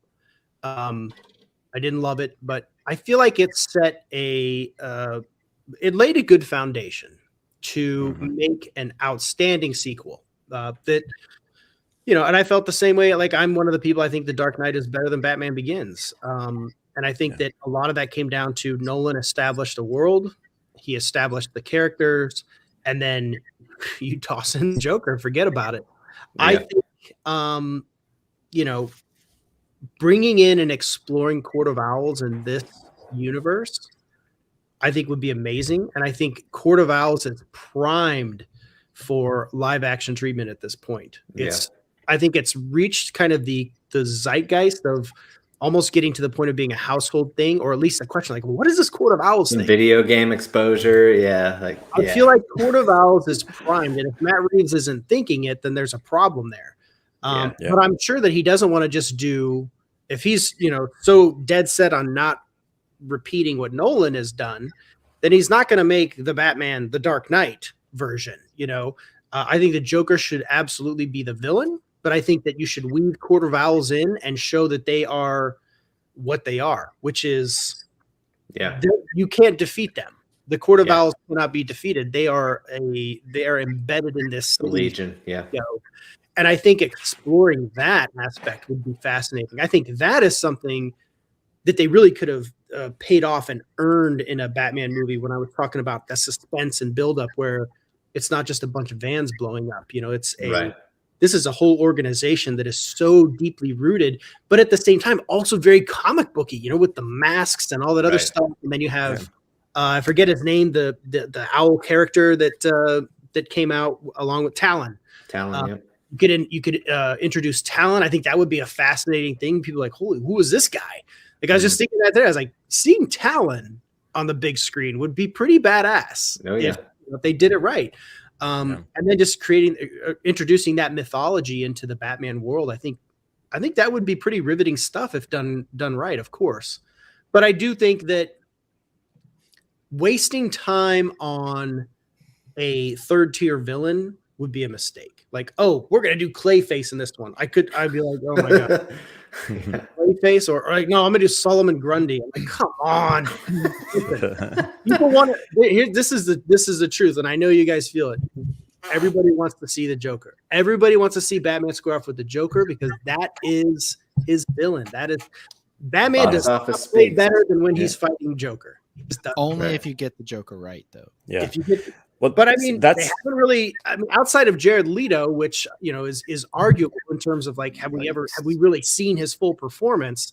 They've And done he's still, they're at as least far as box office goes, the movie still made money. Like, Yeah. it may have not been great, but still made money. Yeah. Doesn't mean. Well, I mean, and this is still the third highest opening Batman, so it's not even. It's not exactly just slaying at the box office, and you can only defer to COVID, the pandemic, for so much longer. Look at No Way Home; that's billion Right. plus, Yeah. So that it'll argument be interesting to see that it has legs past this past weekend. I'm sure it will for a little bit, but Not if But, Brandon has something to do about it. no. Well, to I don't Al's care. point, I mean, you're probably I'm not not- going to have a lot of families like, hey, let's go see Batman again. Like Yeah. not many little kids or Also, not even that 8, 9, 10-year-olds be like, yeah, let's go watch that 3-hour Batman movie. and again. the 3-hour No thing is idea. a huge barrier. Even It's hard for to get a me. babysitter for that long. Cost Well, enough I to could- go to the movies, honey. It's a lot to explain to a child too. Like I wrote multiple articles on this, and I even turned to Twitter at one point. I was like, oh my god, what does that one note say? I can't even remember.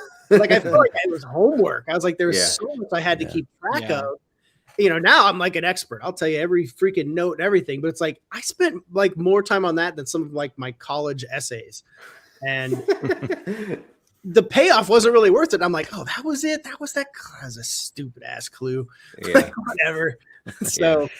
Yeah. Anyways, Court of I Owls. can definitely see the Court of Owls. It seems very easy to see that, like, being set up in this type of world, the whole secret society type angle. And As long as they don't go with a button scene at the end and that's it.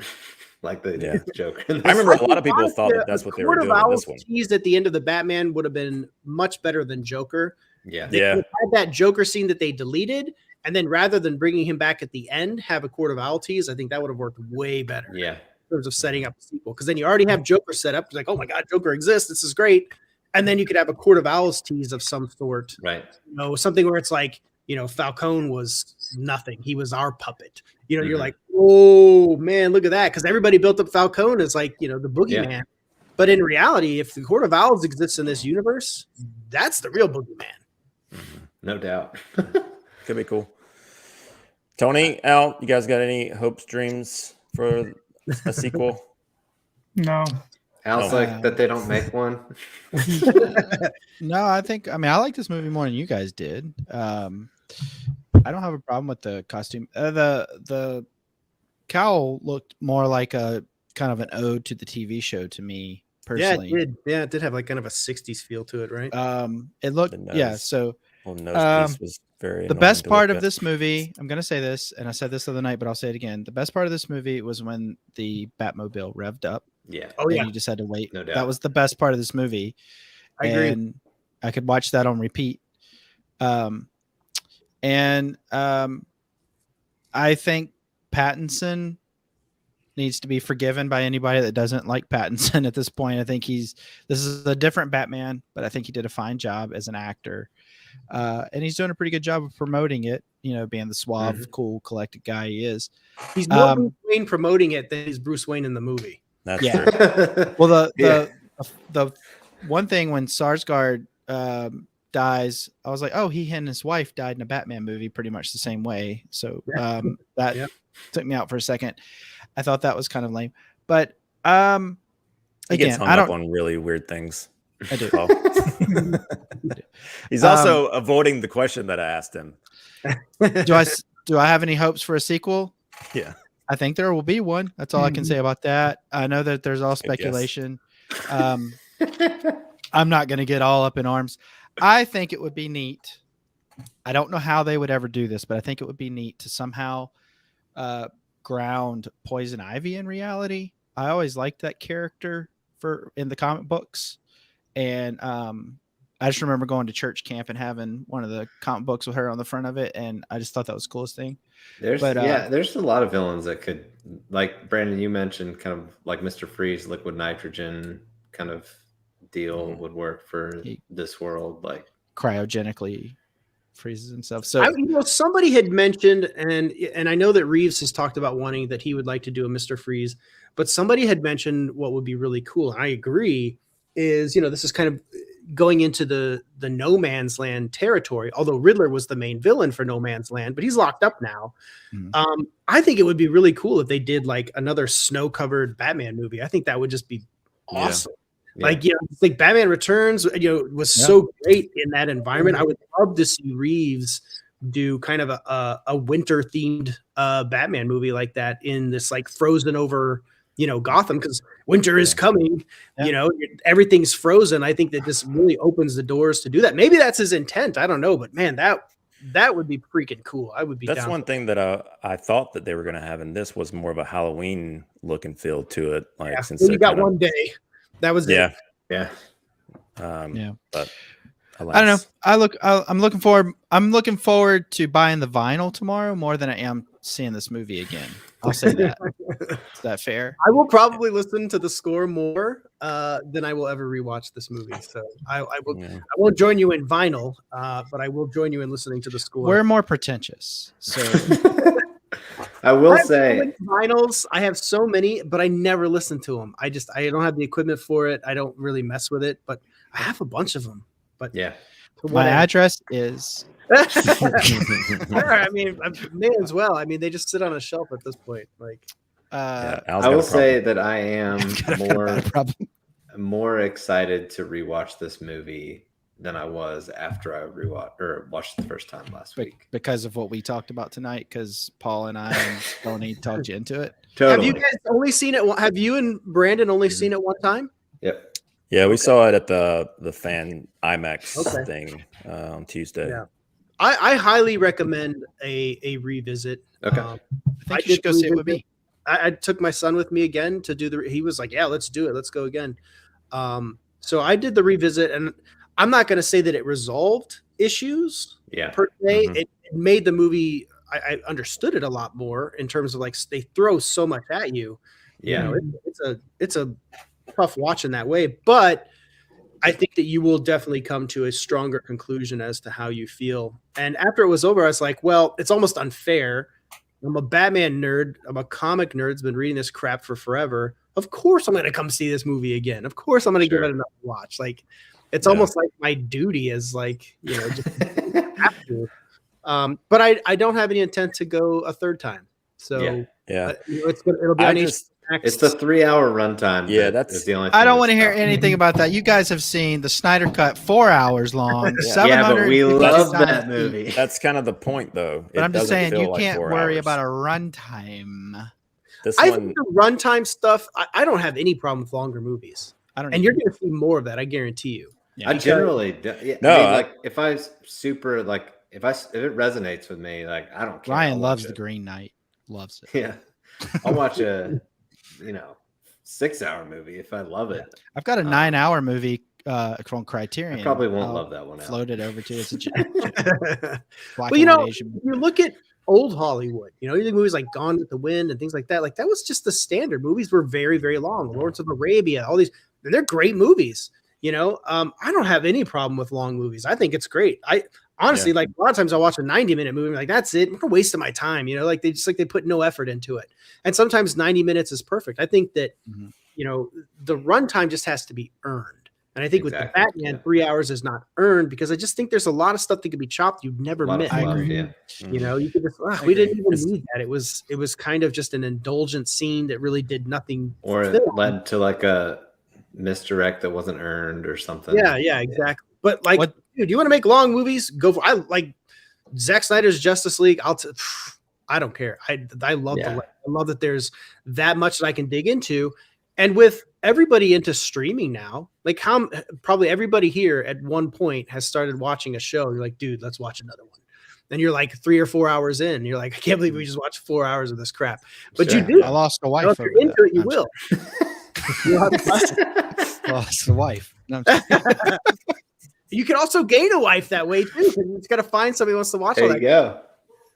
Like, if they were in Yellowstone season 5 right now, I would have to log off this second, and I would just watch. I would just watch the whole thing. I would binge everything. I wouldn't sleep. There's certain things that I know how you feel. Come to you, you're like, I'm all in. I'll watch Halloween movies. I was watching that right before I came up to do this show tonight. It soothes me. I don't know what it is. To give you a little, I can watch those all day long. perspective, Paul, he puts on the Halloween score to relax. Wow. Wow. That's what we're dealing with here. You need to write a book on how like to deal with stress, because you probably cracked the code. If you can listen to like John Carpenter Halloween music and to relax, that's you've Really cornered good. something. I'm zen, man. I'm zen. I sat here, I'm like grabbing my guns, man. I'm like, I'm clearing my house. Well, we've told the story on the show before, but I'll tell you. Brandon came over to my house one day, and I was like, "All right, so you guys make fun of me all the time. What's going on?" Tony, you got a film there. Hey, Mel. Uh-oh. So, can you guys hear me? Yeah. Okay. My stuff just shut off. So anyway. Oh, man, it's getting scary. I'm hearing Halloween. Yeah. I know, right? If I only had the Look music at that. to Look what make- happened. I'm like, for you now. But no, Brandon was over at my He doesn't house. look so relaxed, does he? Yeah. Life scares me, not movies. Life is way scarier than a Halloween movie. Yeah, but I said, Brandon, isn't this comforting? He goes, absolutely not. This is not comfortable. Like, Turn it so off. stressed Turn it out. off. Yeah. He was like, I'm leaving now. So he's jetted. Yeah. So He also keeps his house at like 60 degrees. So yeah. He And Brandon did show up in Listens spring coat. to Halloween soundtrack to relax. His house is basically a meat freezer. Where are we going with this? Yep. Yep. I don't have a kill floor. I'm just That saying. we know of. Does he make you put on Officer. like a plastic jacket or anything? Yeah. Walking the door? Brandon, just step He on the puts on- plastic. Just step on the plastic. Huey Cellophane Lewis over for your everybody head. when they come in. Yeah. Yeah. Put on Huey Lewis in the news. Yeah. There you go. So, I don't know, but I will say this. Today is flash sale on Criterion. I know all of you guys watching it want to go over to the Criterion page and grab some movies Maybe. right up there. It's half off today, so go grab them. Ends tomorrow at noon. Yeah, there you go. It might be worth Tony, I mean, you have all of them. What do you need? They released Tony, that is the Criterion Stop right there. That's what he's Yeah. talking about. Yeah. Yeah. Yeah, We're coming It's a from that promo for truck Tony. behind him. I You ordered should check 5 right before the show started. yeah. Sure you did. I bought a couple. I got a text from Tony. He was like, "Hey, it's going on." I was like, "Oh." So, but yeah, if you haven't already, check out Tony at Basement Blues on YouTube. You can see just Yeah, how much Paul, he that's has just in the there. Beginning of what Yeah. he has. Wow. Like, yeah. That's a hell of a collection. I'm impressed. Yeah, he's got like 75 copies of 89 Batman. So He's an 66 impressive copies. guy. yeah, exactly. Cool. Do we want to do like a ranking, like how we rank these amongst the other It's your show. Batman films before we head out? Is that something we could do quickly? CAPECAST house rules, whatever you guys say. Okay. I didn't know if you would be able to have. I mean, this is not that typically is something that people would need to prep for to kind of spout off. But I think I put one out. Yeah, I think I put one out on Twitter, and I was just like, I reserve the right to change my mind whenever I want, because I probably will. yeah. That's the Yeah, way it I goes. heard the band Tears for Fears say this the other day. Somebody asked them their favorite 5 albums. They said, "This is our favorite 5 albums today." Yeah. Yeah. So I think it'll change daily. As the more you watch this movie, it might go down or up. So Very true. I don't know. It's the biggest problem that I have with rankings is that we all, not we, but a lot of people, they just treat them as like it's carved in stone. That it's like Yeah. we did a scientific formula and it's proven this is it. Yeah. And it never change. Sensibilities change, and yeah. No, man. Like, sure, I'll tell you my top 10 favorite movies. Ask me again in 5 years. Maybe that's changed. Maybe I had to kick them out. Maybe I have a new perspective on life where I'm like, dude, you know what? Dead Poet Society is bullshit. But as of right now, it's in the top 5. So these things change. one day, Brandon's top 5 will change once he sees Indiana Jones movies and RoboCop. Maybe right now, Kingdom of Crystal Skull is the best Indiana Jones movie there is because it's He saw that one worse. instead of us. I know. But Yeah, exactly. The judgment in that wow is the same. Well, judgment. last time Paul's coming on the show. I mean, but no, I'm actually fascinated by that. So you haven't seen any of the other ones? Just I've seen a little bit of the first one. I own them. That's amazing to me because again, that goes back to like my kid. Mhm. Even though my kid has seen everything, he's seen Zack Snyder's Justice League, all that stuff. But again, it goes back to the whole like this is his Batman movie. You know what I'm saying? Like he doesn't have the affinity that I have for 89 Batman at all. Yeah. Brandon was an adult. Now, when he saw now Crystal Skull. I was joking when I said Kingdom of the Crystal Skull is the best okay. one. It's also the worst one because it's the only one I've seen. I don't like it, but I'm kind of scared. It's one of those things, and this is a tangent, but I'm kind of just. It's been so long that It's the nostalgia thing, you know. If you don't grow up with it, it's hard. Like all I could tell you is I absolutely love the first 3 Indiana Jones movies. Probably watch them once a year, but at the same time, I could never go back to where you are to rewatch them at your age, and at that time, I can't do that. So, who knows? Maybe you'll fall in love with them. Maybe you'll just be like, yeah. I'm sure that I will appreciate them at the very least. They're great Spielberg. They're great Spielberg movies. I mean, there's just there's no getting around Spielberg at their best to a certain degree. And the John Williams score, you can't fight against that. I don't care who you are. Go ahead and try. Like the John Williams vibe is going to get you no matter what. You can't fight it. There we go. Well, I'm making an agreement to watch them before the 5th one comes out. Before Jesus comes probably back. A good idea. Yeah. Who knows what Mangold's going to do? Yeah, I know you guys aren't friends anymore. I've heard you. Heard on Twitter. Yeah. I had no idea why. With the guy like multiple times, and like just out of nowhere, like one day he's like blocked me. I was like, "What? What happened?" Way to go! Yeah, but apparently, like he's gone off the like political deep end, which it's kind of like it's a shame when that happens because then it's like to me that colors what kind of movie he's going to make. So it actually. It makes me way less excited for Indiana Jones 5 because I'm already thinking like, at what point is it going to be sneaking in his political ideology as opposed to just making a movie? But then again, they're artists; they're going to do that. That's I do it. So that's a worry for every movie that comes out. It just goes with it. What are you going to do? So name your favorite 5 COVID. No, I'm just kidding. Henry Boy, so let's go. Let's all go around the horn and let's tell everybody if we're vaccinated or not. Yeah. So let's show. Ranking the Batman movies. I'll go first. So this is no surprise. BVS is my favorite. ZSJL, The Dark Knight, Batman Begins, Rises, the 2 Burton movies. Returns being, in my opinion, I like Returns better than 89. And then the Batman, this movie. Then Batman Forever and Batman and Robin takes the end there. Probably not a surprise. Like I said, I'm very much a stand for the Affleck version of Batman. So what are you gonna do? Paul, you've already made your list, saw it on Twitter. So why don't you? Yeah, I just found it, so like don't contradict myself. Well, you said it could change. So. It could change. So it just, as I say in this, all subject to change whenever it damn well pleases me. But so 89 Batman, Dark Knight, Batman Returns, BVS, Dark Knight Rises, Begins, ZSJL, The Batman, Forever, Batman and Robin. So that's where Anybody else got their list? I can fart one out. That's not a problem. Only if you're actually going to fart it out. He's going to leave off BVS and ZSJL altogether.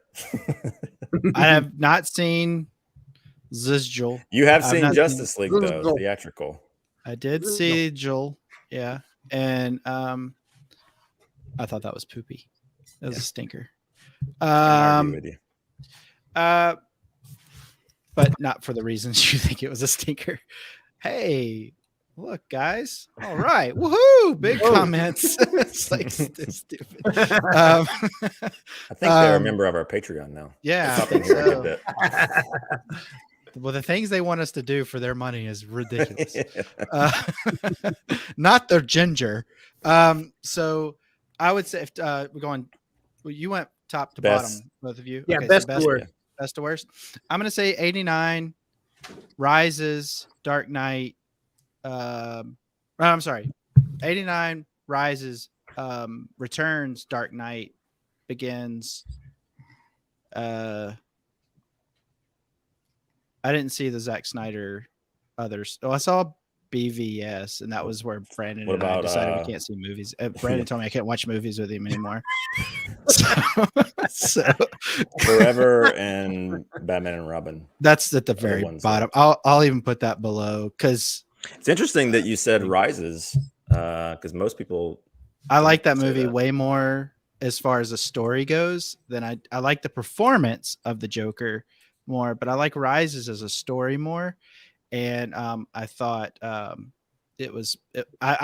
find myself wanting to watch that one more often than Dark Knight. Not that I'm saying anything's wrong with Dark Knight. Calm down, everybody. And the Batman, I guess, would be kind of like right in the middle for me. Mr. Tony. Oh, and the movie from the TV show. Yeah. That's fun to watch, especially with the shark scene on the ladder. That's hilarious. That shark repellent. God, that's hilarious. Some days you just can't get rid of a bomb. Tony, what you got? So I got Batman Returns, Batman 1989, The Dark Knight Rises, The Dark Knight, Batman vs. Superman, Zack Snyder's Justice League, Batman Begins, The Batman, Batman Forever, and then Batman and Robin.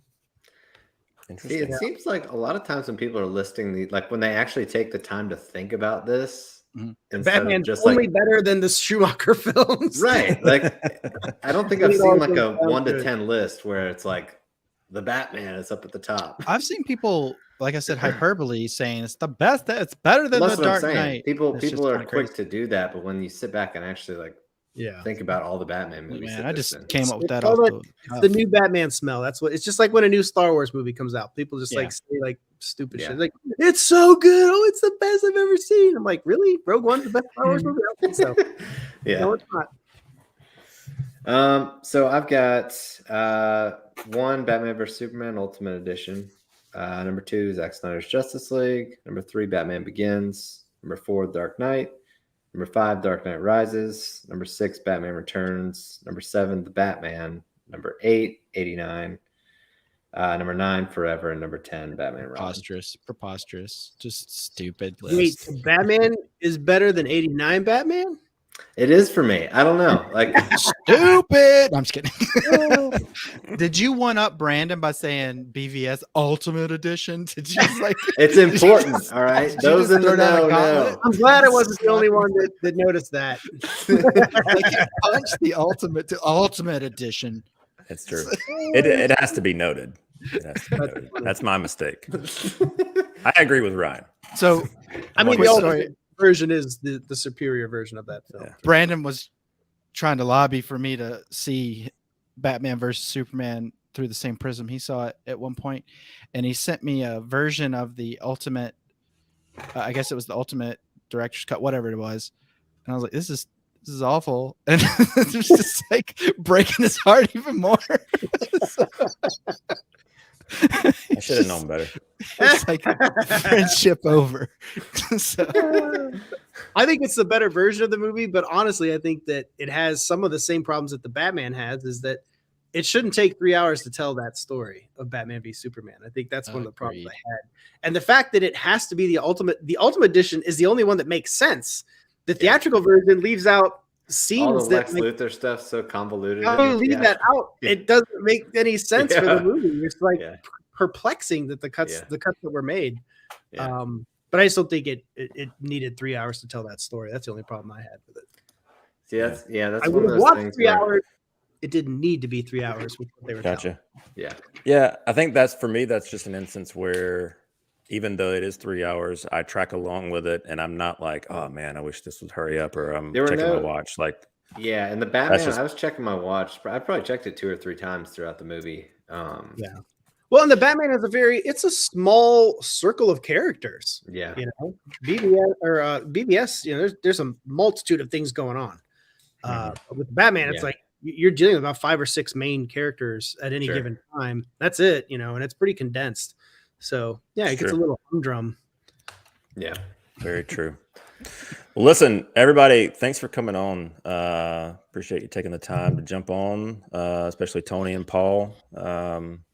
Actually, why don't you guys go ahead and Well, Al, you know, Hell with whatever. you, Al. Yeah. He's done. Good. Woo. Feels good. Tony and Paul. Tony, why don't you go ahead and plug your stuff, and then Paul, if you don't mind plugging Sure. that as well after he's done. Sure. So yeah, you can find me over at Basement Blues. I do a weekly Slipcover Saturday video, and I do a lot of steelbook unboxings. And as you can see, I like to collect physical media. And you can find me over on Twitter, Instagram, where I do most of my posting, and on TikTok. I will say it is awesome to follow his Instagram account because you find out special editions of things that are being released that you had no idea. Yeah. What's your handle? What's the handle for your Instagram, Tony? I'll give you a follow on Insta for sure. Basement Blues. Basement Blues. All right, I'll find you. Your wallet will be upset with you. You'll be like, I need that. Yeah. I'm such a damn sucker, man. Like anything that's like, oh, I gotta get the. I'm gonna find out the new information where it's coming out. Like it's just gonna ruin my bank account. Yeah. No, Well. undoubtedly. What's And a Paul, what bank about you? Tony. Go ahead, Paul. Plug your stuff. You can catch me on the cesspool that is Twitter at Arctic Ninja Paul. You can follow me on Instagram if you want. It's a private account, and I don't really post much movie stuff. But hey, if you want to follow me, send me a request. It's just mostly my life, however exciting or boring that is. Other than that, you can catch my bylines at Screen Rant. Nothing is left uncovered at Screen Rant. So if you need an article or you're looking for something, I guarantee you Screen Rant has it. So Nice. they don't miss a thing. Yeah, that's pretty much it. I have some interviews coming up too, so that's very cool. What's any update on Beard and the Bald season 4? Is that what it is? Season 5 actually. 5. Well, I guess I'll just so tomorrow morning will be the first episode going up. Nice. We're going to debut on YouTube now because basically I will still put them up on Apple Podcasts, but I don't make any money on Apple Podcasts, and I basically pay to put content up there. And it's not like I'm trying to necessarily get rich, but it's just there's just not really. We had to find a middle ground in terms of affordability and continuing to do it. So we'll be up on my YouTube channel on Arctic Ninja Network, but it'll go afterwards. We'll go up on Apple Podcasts for people that prefer that, but we'll debut on YouTube. So that first episode is actually already uploaded. It's got to make a thumbnail and it's ready to go tomorrow morning. So Sweet. we'll have special guest Zaki Hassan, another journalist out there, a guy I grew up with, went to college with. Cool. And also a huge Batman nerd. So more, if this Batman conversation did not stimulate you, there's more to come. Nice. Nice. We'll That's definitely check it out. Well, the lack of Beard and the Bald as of late has been missed. So Well, I'm glad to hear for that. me, because it's like anytime it pops up in my feed, I'm like, okay, that's the one I'm listening to first when it above. Because I really do. I'm not trying to fluff you, but I enjoy your podcast. So I appreciate that, man. I'm And glad honestly, that it's that's why coming we're back. doing it. That's honestly why we're coming back. Is it like, because of Brandon? Because of Brandon. The people that like, we got a lot of messages of people like, dude, what's going on? Like, why is it not coming back? And, for a while there, I was just kind of like, looking at numbers, the numbers were going down. I was like, I don't know if people really give a shit anymore. And I talked to Chris. I was like, should we keep going? We'll be doing this. This will be our 5th year doing this. Like, so, like we are going to try and change up the format just a little bit and stay more focused on just a few topics rather than covering the gamut per episode. So, I think we'll see how that goes. But I appreciate that, man. I appreciate you listening. I appreciate anybody taking the to listen to me rattle off and Chris rattle off on our bullshit. I think is awesome. So I appreciate it. They just renewed for season 6 after listening to you on here, Brandon. Yeah, nice. That's good with me. What I want. You can see me pissing off Ryan and Brandon every Thursday night. I'm just kidding. No, that's also true, Al. That's very true. Very true. I will say hit the subscribe button here on YouTube and notification bell so you can stay up to date on all the videos we are putting out. We are also on Twitter at CAPECAST Show, talking all things geek, talking a little bit too much Zack Snyder. Yes. And we have patreon.com/CiNEMACHiNE. Appreciate all the support we get there. Beautiful. Yep. Beautiful. Well, Nice gentlemen, meeting you. call. Yeah, nice meeting you. Nice talking to everybody. Appreciate you guys inviting me on, and it's always fun to chat Absolutely. and We'll hang have out. to do it on, again. Tony. I told Al this the other day, but you are kind of like a good mix of his sensibilities and Ryan and I's sensibilities. So we got to get you on CiNEMAChiNE for some of the other non-geek related stuff, because I think it would be a good mix. A breakout. And you're just a good dude. You know, it's hard to find. Oh my I'm god. always open. You guys are good guys, and I enjoy talking to you guys and interacting with you. So yeah, just hit me up, man. As long as I can make it. I was like down to the wire today. Just had to finish this other story, and I finished just in time. So I'm glad I was able to jump on. So I'm glad you got on, man. Appreciate it. Cool. Well, thanks everybody for tuning in. We appreciate it. And Ryan, you can send us off. All right. Later on, fellas. Bye, everybody.